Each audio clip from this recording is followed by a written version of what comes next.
नमस्कार, खबरों की खबर में आपका स्वागत है। महाराष्ट्र की महाविकास अघाड़ी की सरकार में महाफूट पड़ गया है। वहां पर तीनों पार्टियों के विधायक आपस में अपनी पार्टी से ही संघर्ष कर रहे हैं। एक तरह से तीनों पार्टी के कुछ विधायक इतने नाराज हो गए हैं कि वो बागी तेवर अपनाने के लिए तैयार बैठे हैं। मुख्यमंत्री उद्धव ठाकरे भी ये मान चुके हैं और उधर उप मुख्यमंत्री अजीत पवार भी ये मान चुके हैं। दोनों इस बात को मान चुके हैं कि मंत्रालय के विभाजन को लेके वहां पर तीनों पार्टियों में बिल्कुल सहमति नहीं बन पाई है। अभी तक मंत्रालय के विभाजन को लेकर समस्या जारी है। ये दोनों मान चुके हैं, मुख्यमंत्री और उप मुख्यमंत्री दोनों इस बात को स्वीकार कर लिया कि यहां पर अभी समस्या जारी है और तीनों में बैठकें चल रही है, बैठकों का दौर चल रहा है। कांग्रेस अभी भी ये मानने को तैयार नहीं है कि उन्हें एग्रीकल्चर, कोऑपरेटिव, इरिगेशन इनमें से कोई मंत्रालय न मिले तभी भी हम सरकार में बने रहेंगे। और कांग्रेस के भीतर भी बिल्कुल खींचतान जारी है और कांग्रेस के नेता आपस में भी बैठक कर रहे हैं और दो बार, करीब दिन में 2 बार उद्धव ठाकरे के साथ बैठक हो चुकी है। शरद पवार और उद्धव ठाकरे के बीच भी बैठक हो चुकी है, लेकिन अभी भी सहमति बनने का नाम नहीं ले रहा है।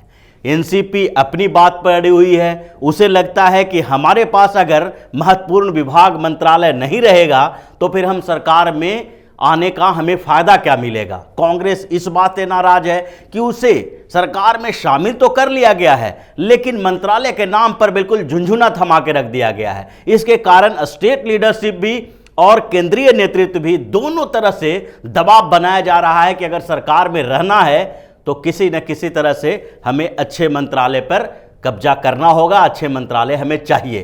तो ये तो तीनों पार्टी मंत्रालय को लेकर जूझ रही है। ये एक जूझना अलग सी बात है, क्योंकि इन जूझने के बीच कभी भी ये हो सकता है कि इन समस्याओं का समाधान 1-2 दिन में निकल जाए। मंत्रालय पे 1-2 इधर उधर की बात करके एक दूसरे से सहमति बना ले, और ये सहमति बन जाने के बावजूद जो इन पार्टियों के अंदर इन फाइटिंग चल रहा है, जो इन पार्टी के अंदर में विधायकों के नाराजगी का सामना करना पड़ रहा है, वो सबसे बड़ी समस्या बन गई है तीनों पार्टी के लोगों के लिए। अजीत पवार इस बात को भी मान रहे हैं कि हमारी पार्टी में भी विरोध के सुर उभर रहे हैं। कई विधायक इस बात से नाराज हैं कि उन्हें मंत्री नहीं बनाया गया। एनसीपी को सबसे ज्यादा मंत्रालय मिलने के बावजूद उसके विधायकों में नाराजगी है। ये एक बड़ी बात कही जा सकती है कि अगर जिस पार्टी को सरकार में जाने की संभावनाएं भी नहीं थी, जिसकी सरकार बनने वाली नहीं थी, उनके विधायक भी इस बात के लिए नाराज चल रहे हैं कि हमें अनदेखा किया गया है। दूसरी तरफ कांग्रेस को सबसे कम मंत्रालय मिला है और कांग्रेस में विरोध एनसीपी से थोड़ा सा ज्यादा है। एनसीपी में जितना विरोध करने वाले नेता हैं, उससे ज्यादा विरोध करने वाले नेता कांग्रेस में हैं। और सबसे खराब स्थिति जो है वो है शिवसेना की।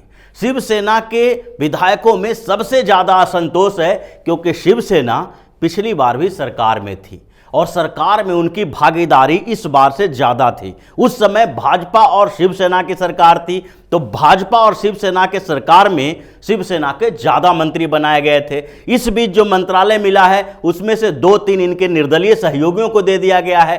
तो ये जो 15 मंत्रालय शिवसेना के पास हैं, उसमें से अगर मुख्यमंत्री को छोड़ दें तो 14 मंत्रालय बचता है, और उसमें अगर उनके दूसरे सहयोगियों की बात छोड़ दें तो 10-11 मंत्री जो शिवसेना ने बनाए हैं, उससे शिवसेना के अंदर सबसे ज्यादा विद्रोह हो रहा है, बगावत सबसे ज्यादा हो रहा है। और ये एक तीनों दलों के विधायक अब धीरे धीरे एक दूसरे के करीब आ रहे हैं। ये जो विरोधी विधायक हैं बागी होने के तैयारी में लगे हुए हैं, और ये तीनों दलों के विधायक एक साथ एक मंच पर आने की तैयारी कर रहे हैं। एक नया गठबंधन वहां पर आने वाला है, और उस गठबंधन का खेल जो होगा उससे उद्धव ठाकरे भी आश्चर्य में पड़ जाएंगे। और एनसीपी प्रमुख शरद पवार, जो मराठा राजनीति के धुरंधर कहे जाते हैं, उनकी सारी धुरंधरी जो है रखी की रखी रह जाएगी और एक नया गठबंधन सामने आ जाएगा तीनों पार्टी के बागी विधायकों का। यह बात सुनने में थोड़ा अटपटा लग सकता है, लेकिन अगर इन बागी विधायकों की तेवर और इन बागी विधायकों की संख्या पर नजर डालेंगे तो अपने आप में लगेगा कि ये कोई बहुत बड़ी बात नहीं है, क्योंकि ऐसे पहले भी हो चुका है और राजनीति में किसी भी संभावना से इनकार नहीं किया जा सकता है।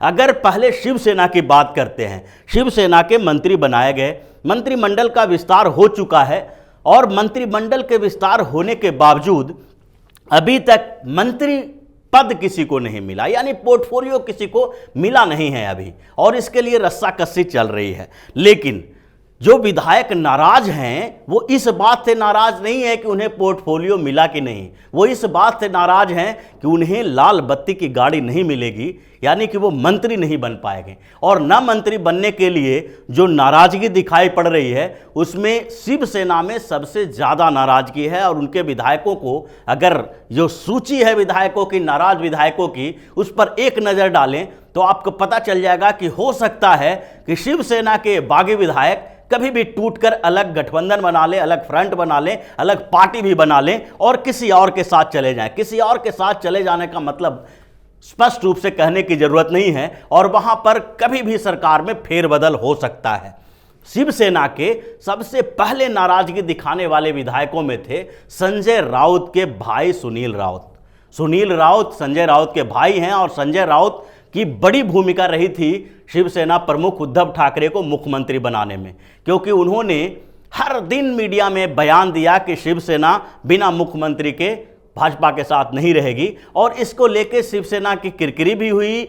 यहां तक कि संजय राउत को भी कई मोर्चों पर अपनी आलोचना का सामना करना पड़ा, जिस तरह के शब्दों का इस्तेमाल वो कर रहे थे। लेकिन फिर भी संजय राउत ने लगातार शिवसेना प्रमुख का साथ दिया, और वही संजय राउत अब जब उनके भाई को मंत्री नहीं बनाया गया तो वो नाराज हो गए हैं। फेसबुक पोस्ट पे भी ये लिखने लगे हैं, फेसबुक पर पोस्ट करने लगे हैं कि भाई जिनको समर्पण चाहिए, जो समर्पित लोग हैं, जो समय देते हैं, पार्टी के लिए काम करते हैं, उनको नाराज नहीं करना चाहिए, उनको साथ लेके चलना चाहिए ताकि वो लंबे समय तक उनके साथ रह पाएं। ये नाराजगी जाहिर सी बात है कि दो मामलों को लेकर है। एक तो सुनील रावत को लेके, और दूसरा है कि सरकार बनने के बाद भी जिस तरह से कांग्रेस और शरद पवार हस्तक्षेप कर रहे हैं, उससे उद्धव ठाकरे ही अपने आप में इतने कमजोर हो गए हैं कि संजय राउत क्या कर लेंगे। संजय राउत को लग रहा था कि उद्धव ठाकरे जब मुख्यमंत्री बनेंगे तो उसके बाद महाराष्ट्र की सरकार में हमारी बड़ी अहमियत होगी, लेकिन आज तो स्थिति यह है कि उद्धव ठाकरे खुद ही इतने कमजोर हो गए हैं कि उनको कोई भी फैसला लेने के लिए शरद पवार और सोनिया गांधी से अनुमति लेने की जरूरत पड़ती है। तो इन दो कारणों से संजय राउत हैं जो नाराज चल रहे हैं। उसके बाद संजय राउत के भाई के अलावा सुनील प्रभु, रविंद्र बैकर और भास्कर जाधव जैसे नेता हैं, वो भी नाराज चल रहे हैं। उन्होंने भी अपना बुलंद कर दिया है और वो बताया है कि हमें मंत्री नहीं बनाया जाना शिवसेना के लिए सही नहीं होगा। इसके अलावा अगर देखें तो रामदास कदम जैसे नेता भी हैं जो पहले जो फडणवीस की सरकार थी उसमें मंत्री रह चुके थे और शिवसेना के बड़े नेता माने जाते हैं। उन्हें भी मंत्री नहीं बनाया गया और उसके कारण भी वो थोड़ा नाराज चल रहे हैं। उनके साथ साथ एक दो और नेता हैं शिवसेना की लिस्ट में, इतने ही नेता नहीं है जो जितनी की बात की जा रही है, उसके अलावा भी कई नेता हैं जो अपना नाम नहीं बताना चाहते हैं। और इसके अलावा इन 5-6 नेताओं के अलावा दिवाकर रावते, दीपक केसरकर और उसके अलावा गोपी किशन जैसे और विधायक हैं जो समय समय पर यह बता चुके हैं कि हम अलग रास्ता तैयार रखे हुए हैं और कभी भी शिवसेना छोड़ सकते हैं। इन लोगों की लिस्ट जो देखा जाए तो 10-15 विधायक तो अभी ऐसे दिख रहे हैं जो शिवसेना से अलग होने के लिए तैयार हैं, लेकिन इनके अलावा भी इनके आसपास ऐसे कुछ विधायक हैं जो सामने तो नहीं आ रहे हैं,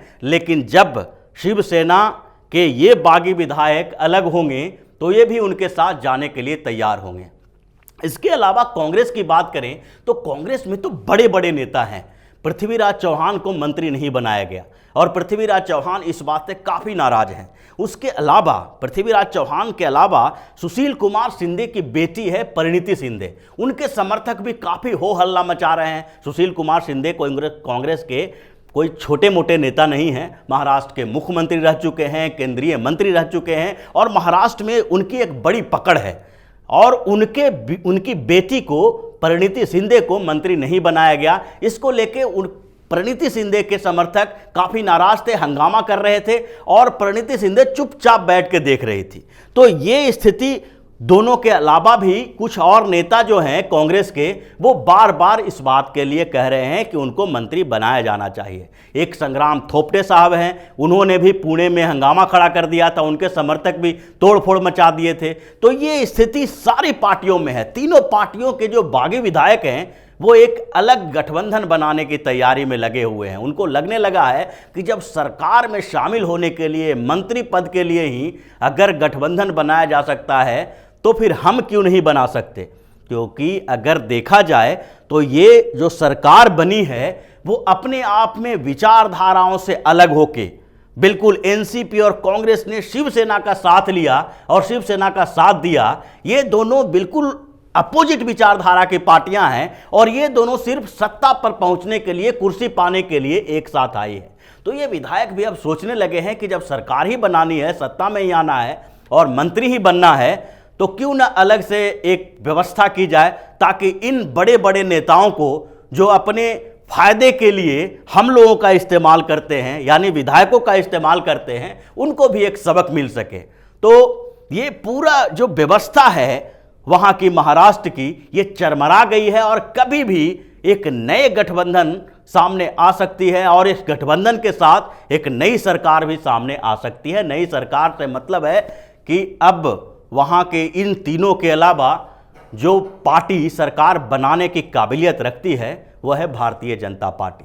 अगर इन लोगों ने भारतीय जनता पार्टी का साथ दिया तो उन जो दूसरे निर्दलीय विधायक हैं उनके साथ मिलकर फिर कर्नाटक जैसी स्थिति यहां पर भी हो जाएगी और फिर से उद्धव ठाकरे ताली बजाते रह जाएंगे और फिर भाजपा की सरकार बन सकती है। ऐसी संभावनाएं हैं। इन संभावनाएं इसलिए है कि राजनीति में कुछ भी असंभव नहीं माना जाता है और जो परिस्थिति महाराष्ट्र में बन गई है वो इसी ओर इशारा कर रही है कि ये बगावत अभी खत्म नहीं होने वाला है और इसकी परिणति उद्धव ठाकरे को भुगतना पड़ सकता है। तो इसी तरह की खबरों के साथ फिर से हाजिर होंगे। तब तक के लिए बने रहिए हमारे साथ और देते रहिए हमें सहयोग, ताकि इसी तरह की खबर हम आपके लिए लाते रहें। धन्यवाद।